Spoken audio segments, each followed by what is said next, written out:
Hello students, आज हमारा topic है एमएस एक्सेल।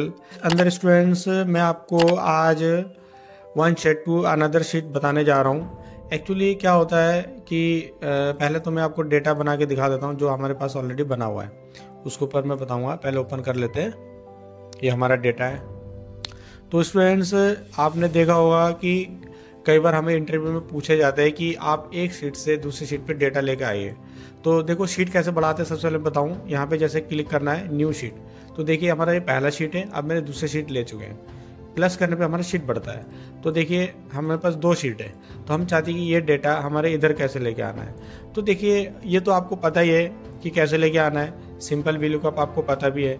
ठीक है, मैं इसी को कॉपी कर लेता हूँ, यहाँ से कॉपी, देन यहाँ पे मैं फॉर्मूला लगा दूंगा बाद में, पहले मैं कॉपी करके लेके आता हूँ। तो सिंपल VLOOKUP तो आपको पता ही है, पहले मैं आपको सिंपल VLOOKUP बता देता हूँ, फिर मैं इसके कई सारे स्टेप बता दूंगा।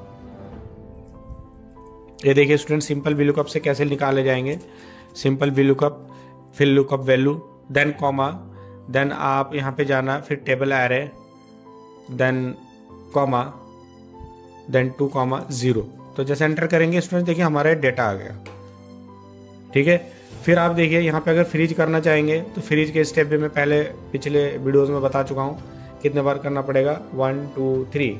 ओके, और यहाँ पे कैसे करना पड़ेगा बताइए, 1 टाइम फ्रीज F4। ओके, और देखिए जैसे मैंने एंटर किया, अब आप नीचे खींचोगे तो आपका डेटा एग्जैक्ट हो जाएगा जो उसमें है। इस तरीके से आप पूरा डेटा निकाल सकते हो सिंपल VLOOKUP के थ्रू स्टूडेंट्स। इसका आप करना प्रैक्टिस, इतना मैं छोड़ देता हूँ, उसका अगला मैं बताने जा रहा हूँ। ओके स्टूडेंट्स, देखिए उसके बाद देखिए ये तो हमारा पहला शीट है। अब दूसरी शीट पे ही जैसे मुझे एरे नंबर करके निकालना है, तो कैसे करेंगे।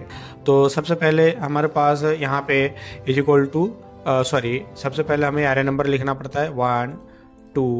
ओके, 1 2 करके जहाँ तक हमारा जा रहा है एरे वहाँ तक हमने ले लिया, इज इक्वल टू। उसके बाद में VLOOKUP लिखा, फिर bracket open, lookup value, then हमने करना है 1 2 3। आपको पता है ये मैंने फ्रीज कर दिया, पहले मैं पढ़ा चुका हूँ। उसके बाद क्या है, टेबल एरे। टेबल एरे क्या है स्टूडेंट्स, ये हमारा ये आ गया टेबल एरे। यहाँ पे हमें क्या करना पड़ेगा, आप बताइए, F4 1 टाइम। ओके, देन हमें यहाँ पे कॉमा, देन हम चले जाएंगे दोबारा अपने शीट पे, ये हमारा आ गया एरे नंबर। तो एरे नंबर यहाँ पे पूरा सेलेक्ट करके हमें यहाँ पे क्या करना है, F4। ये देखिए ये भी आपका फ्रीज हो गया। देखिए J है ना, J1 से P1 तक, देखिए यहाँ तक फ्रीज हो गया।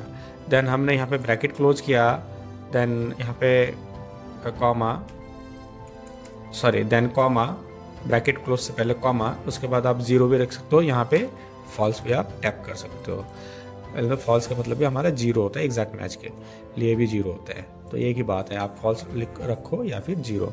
उसके बाद जैसे आप एंटर करोगे स्टूडेंट्स, देखिए आपका डेटा आप ऐसे निकालो कि आप ऐसे निकालो, आपका एग्जैक्ट वही आ जाएगा। इसका मतलब ये हुआ कि ये आपके काम को बहुत ही आसान बना देता है। तो देखिए वही डेटा है, आप एक शीट से दूसरी शीट पे कैसे लेके आए हो। ये सिंपल VLOOKUP है, ये VLOOKUP विद कॉलम्स। इसी तरीके से आप VLOOKUP विद यूज कॉलम्स करके भी ऐसे डेटा को आसान बना सकते हो। इसी तरीके से आप VLOOKUP विद डिफाइन नेम करके भी एक बार आप प्रैक्टिस कीजिए। अगर आपको समझ में नहीं आता है तो हमारे जो वीडियोज़ है उसके आप कमेंट बॉक्स में आप कुछ भी आप लिख के हमें भेजिए कि सर हमें उसका भी वीडियोज़ बना के भेजिए। तो मैं हमेशा आपके साथ हूँ, आप कभी भी हमें कमेंट करके भेजिए तो हम आपको वो भेजेंगे वीडियोस। ठीक है students, thank you for watching.